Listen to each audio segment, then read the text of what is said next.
Good afternoon, class. I welcome you all to your history class. Hope you have understood all the previous topics that we have discussed in the last video that I had posted. Children, in this class, we'll be discussing about the Khilafat non-cooperation movement. As you can see in this flow chart, Rowlatt Act Satyagraha was limited to cities and towns. Gandhiji intended to unite people, especially Hindus and Muslims, for a wider movement across India. Khilafat issue gave this opportunity to Gandhiji. Muhammad Ali and Shaukat Ali, associated with Khilafat committee, discussed united action on Khilafat issue. Sensing the opportunity to unite Hindus and Muslims, Gandhiji launched Khilafat non-cooperation movement. Now children, coming to this. The Punjab tragedy, here they are talking about the Jallianwala Bagh massacre that had happened on the 13th of April 1919. The Punjab tragedy brought Gandhiji to the forefront of the Indian politics. Rowlatt Satyagraha was a widespread movement, no doubt it was, but it was still limited mostly to the towns and the cities. Gandhiji felt the need to launch a more broad based movement in India. He was at the same time sure that no such movement was possible without bringing the Hindus and the Muslims together. Now, one way of doing this was to take up the Khilafat issue. Now, children, you must be wondering that what is this Khilafat issue? Children, the Muslims regarded the ruler of Turkey as their spiritual head.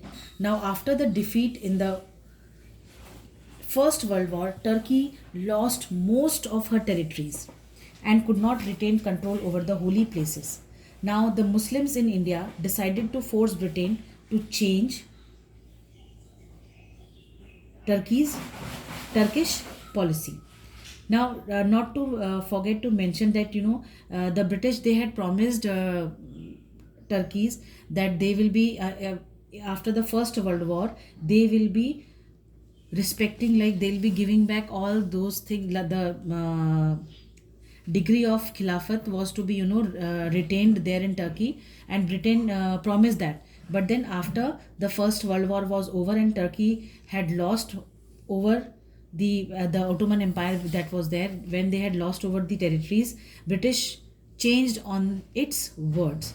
Now the Muslims in India decided to force Britain to change the Turkish policy. To defend the Khilafat temporal power, a Khilafat committee was formed in Bombay in March 1919 under the leader of Maulana Muhammad Ali and Shaukat Ali, who were popularly known as the Ali brothers. Now, this Khilafat agitation was an opportunity for Gandhiji to unite the Hindus and the Muslims. Now, in February 1920, Gandhiji suggested to the Khilafat committee to adopt a program of non-violent, non-cooperation movement. Now, this Khilafat committee unanimously accepted the suggestion of non-cooperation movement in support of Khilafat and Swaraj. Now, it was, throughout the year 1920 that Mahatma Gandhi and the Ali brothers who were there, they toured extensively, mobilizing the popular support for the non-cooperation movement. Now, for the success of this Khilafat agitation, Congress support was essential. Gandhiji had a tough time, persuading the Congress to take the final plunge into the movement. Now, many congressmen, they were reluctant to boycott the council elections. Now, children taking, initiative for the non-cooperation Khilafat movement would, have deprived these people for the council elections.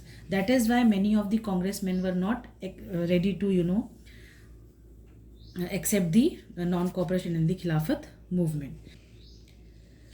But then, the time period between September and December was a period of, intense tussle for Gandhiji. However, his case was strengthened by the exoneration of the General Dyer. General Dyer, he was the one who was behind the Jallianwala Bagh massacre, if you remember, children. Now, he was the governor of the Punjab at the time of Jallianwala Bagh incident. Finally, at the Congress session of Nagpur in December 1920, a compromise was